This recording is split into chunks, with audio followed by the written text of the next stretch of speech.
Welcome to the channel. Whether you're a motorcycle enthusiast and enjoy small town stories and history, or you are someone that craves off the beaten path travel destinations, then this video is for you.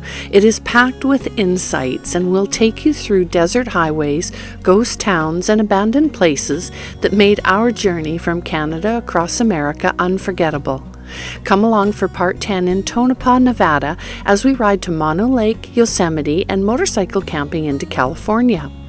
Leaving Tonapah this morning, we stopped for coffee to watch the local homecoming parade and got a suggestion to ride Highway 6 to the 120 at Benton, up to the 395, and then on to the 120 for the most spectacular ride of this trip.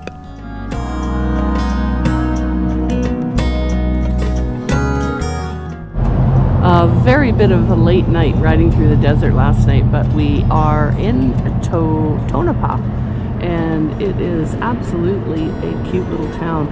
Looks like a lot of mining, and I'll find out a little bit more about it as we go along. As we're having coffee, we're right in time for the Muckers Homecoming Parade.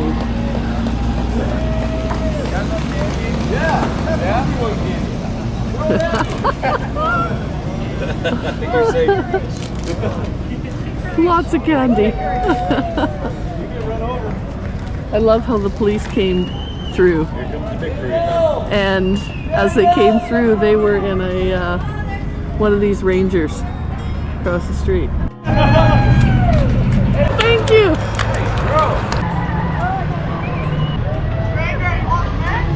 This is the best way to celebrate your upcoming classes. From the class of 25 to the class of 24. Tonapah. Very fun.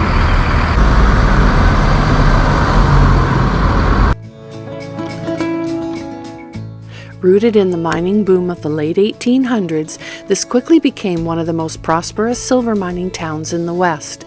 The town's growth was fueled by the discovery of silver ore by prospector Jim Butler, which led to the establishment of mines, businesses, and a bustling community. At its peak, Tonapah had a population of over 10,000 residents and even its own stock exchange. Among the unique remnants of Tonapah is the historic mining park, where visitors can explore old mine shafts, buildings, and equipment that once powered its economy. The Mizpah Hotel, which once catered to high-profile visitors, is now renowned for its paranormal activity. Coaldale is a former mining town and true ghost town located at the junction of U.S. Route 6 and U.S. Route 95, about 40 miles west of Tonapah. Coaldale's crumbling remains stand now alone and painted in graffiti, but in the early 1900s it was a coal mining camp to support the nearby railroad and surrounding towns. The discovery of coal in the region spurred rapid growth, and by the 1920s it had a post office, general store, and a population of around 200 people. As resources dwindled, Coaldale was largely abandoned by the mid-1940s, having a store, cafe, motel, and a service station until 1993, when leaks from the fuel tanks were discovered from EPA testing. The restaurant and motel soon closed and were abandoned, and any residences and other buildings have disappeared.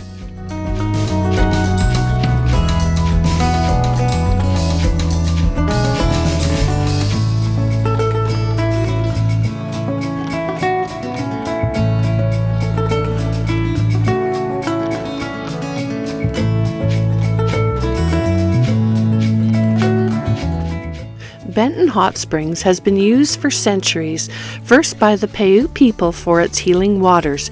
During the California Gold Rush, it became a popular rest stop, and by the late 1800s, it evolved into a resort with bathhouses and cabins. Today, it remains a tranquil historic retreat. Fly so high, I'm hypnotized. What's up is down, what's left is right. Chasing stars and holding you.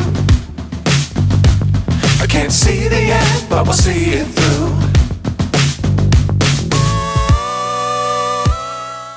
This next section was recommended to us by 3 generations of local residents sitting with us having coffee back in Tonapah. We were told that the local fighter pilots that work out of Area 51 take their bikes on this great route, and they described it as a scenic roller coaster of a road.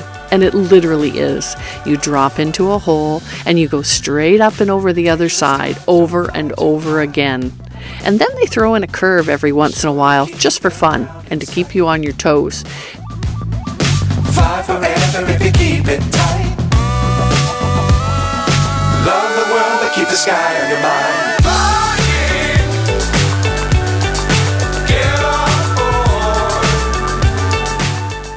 The road weaved in and out and climbed to about 9,000 feet out of the flats of the desert to the snow peaks rising around us. Between 11 and 12,000 feet, continuing through many mining communities and ghost towns from the past.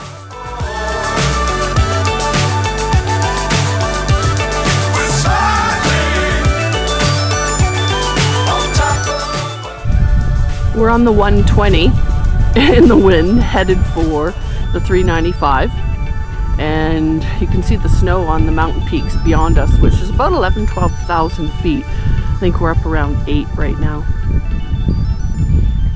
Johnny's ready to go. Yep.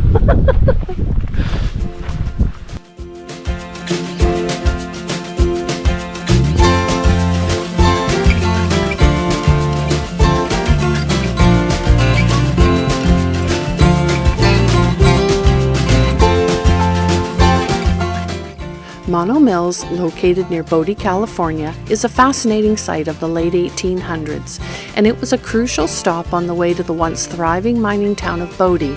Mono Mills was initially a milling operation where timber was cut and processed for the Bodie mines. The town had a community of workers, and the area was home to a small railroad and sawmill. However, as the mines began to decline in the early 1900s, so did Mono Mills, and by the 1930s the town had been largely abandoned, with remnants only of its existence scattered across the land. Rusted machinery and shadows remain, and a chilling tale comes from a local legend about the mill's saw blades said to be responsible for a number of accidents during the town's operation. Some believe the sound of the blades still echoes, attracting those drawn to hauntings of old ghost towns. But for us, the wind whistling through the trees was absolutely normal. Mono Lake at the foot of the Sierra Nevadas is one of the oldest, estimated to be over 760,000 years old, and is known for its highly alkaline and saline waters.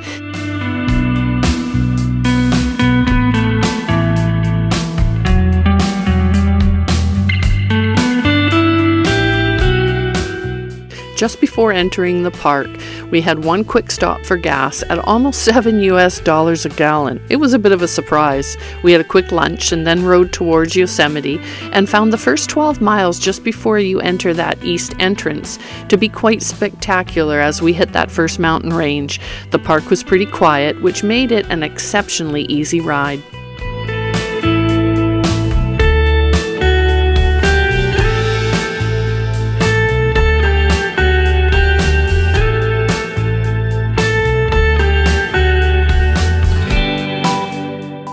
Half Dome is one of Yosemite National Park's most iconic landmarks, rising 8,836 feet above the valley floor. This granite monolith is renowned for its distinctive dome-shaped summit and sheer vertical face. The structure was formed millions of years ago by glaciers carving through the granite.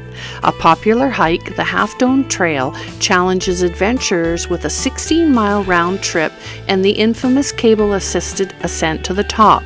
Here at Olmsted Point is the scenic overlook along Tioga Road, named after Frederick Law Olmsted, the landscape architect behind Central Park in New York.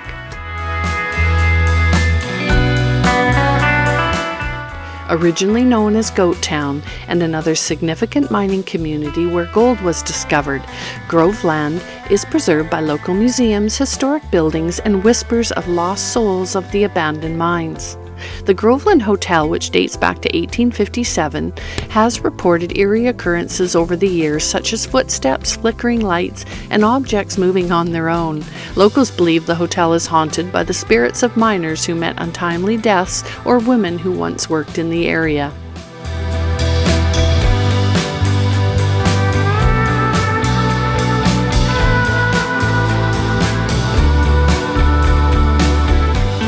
Riding on towards Sonora, California, you drop out of the mountain range through a series of really tight switchbacks, which again makes for an excellent ride, even though we did get caught behind a bus for a short period.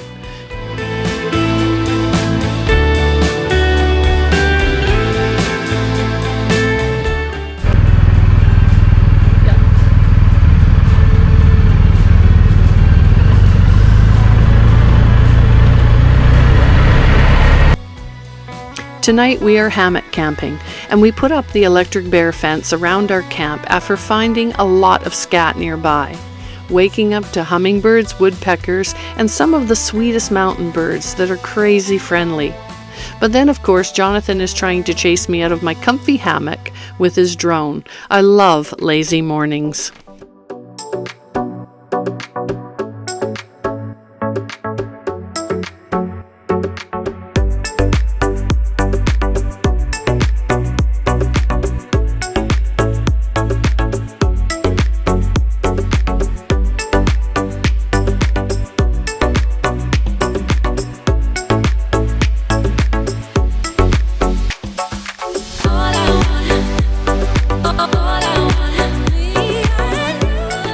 This really is such a beautiful area. And on that note, it's time to get packed up and get back on the move. Thank you for watching, and join us next time as the adventure continues as we explore a skull deep underground in an ice cave. Leave a comment if you've enjoyed the video, and don't forget to live your adventure, and we will see you on the road.